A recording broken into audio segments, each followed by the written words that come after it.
Warning, this video contains highly addictive chess puzzles that may lead to an uncontrollable urge to analyze every move you make in life. These puzzles have been known to activate hidden brain cells, leading to a sudden ability to solve complex mathematical equations while sleepwalking. Side effects may also include experiencing an overwhelming desire to challenge pigeons to a game of chess. Can you save white from losing? Let me show you what doesn't work. The first thing that came to your mind is to push this pawn. He takes and you start racing. But here the king is on the same file as this pawn. So black promotes to a queen with check and wins. If we can't push this pawn, what are we supposed to do here? Let me give you a trick to find the answer more easily next time. 1. Is black going to promote with check, not allowing me to promote myself? And question number 2, do I have a way to create an X-ray when he promotes to win the queen? Answering these two questions leads to the beautiful answer, king c7. The king gets out of the way, so when the pawn reaches the square, there is no check. Black pushes, we push, he takes, we push, h3, we push, h2, we push, he gets a queen, but we have a nice little X-ray for him. Check, king moves, thanks for the queen, game over. But wait,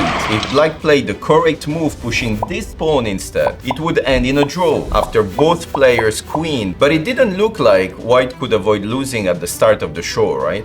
How do you stop this pawn from queening? This king is too far away and this pawn is blocked by your own king. So are you ready to resign with white? Because I'm not. I have a cool trick at the end for you. Step number 1, attack this pawn. And if your friend thinks he can easily win pushing this one, well, this is a blunder because I grab this pawn. He tries to stop my pawn, check. And when the king is on the corner, he's doomed. And all you have to do is bring your second pawn to deliver a stunning checkmate. But wait, thinking chess players should see this threat and avoid pushing their pawn but defend this pawn instead. But now comes trick number 2. Push this one now. He starts his red carpet, push again, and now check. King takes, now take the pawn. But I know what you're thinking. You think white is losing because when he gets his queen, she controls this square of promotion. Are you telling me you want to resign again with white? I hope not, because we still queen. And when he takes, do you see why this is a draw?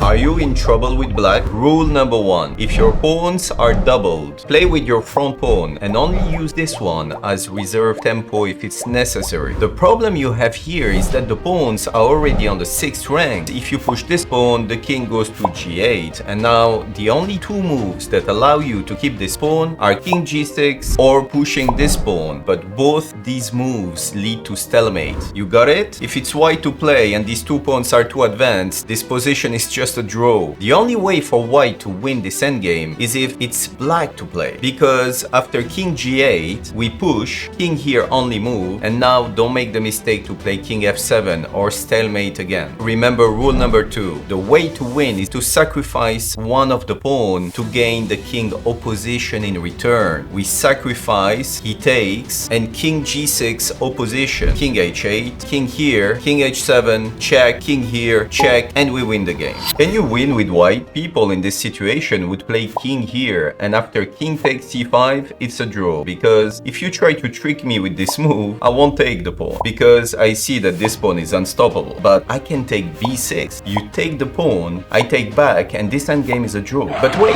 there is a cool winning trick. Pause the video if you want to try your luck. The winning move is a6. The main idea is to create a passed pawn. In pawn endgames, once you have a protected passed pawn, the king can never take this one, or this one is unstoppable. It goes king here, a5, king comes back, he pushes again, king comes back, he pushes again, he tries his luck with the other one, but it's too late. King takes pawn, d3, king here, d2, and king here, and white wins. In this position, black decided to move their king here. We come back, a5, we take, a4, and here you don't need to come back. You win after c6 check, king takes pawn, king here, a3, that's scary, c7, a2, and now how do you win with white in 3 moves? Are you ready to draw with white? Because I'm not. Your friend wants to Pac-Man these pawns, but good luck. Push this pawn. If he takes en passant, just take back, and this pawn is unstoppable. I can already see your comments telling me that en passant is forced, but no, en passant is a choice. If your friend thinks it's an easy draw just going after this pawn, keep pushing. He takes, push again, h3, g7, and things get spicy. When he puts puts his king on h1. I see too many people queening here. Don't do this. He pushes, and this endgame is a theoretical draw. But wait, how do we win with white? The trick here is to bring your king and wait for him to go to this file to queen with the check. He tries to wait a bit more, come closer, and now king g1 is forced. Now we're ready. Check. King moves. Check. And after king g1, stop these silly checks. Bring the king. Let him get his queen and play king g3. How does white avoid checkmate on the next move?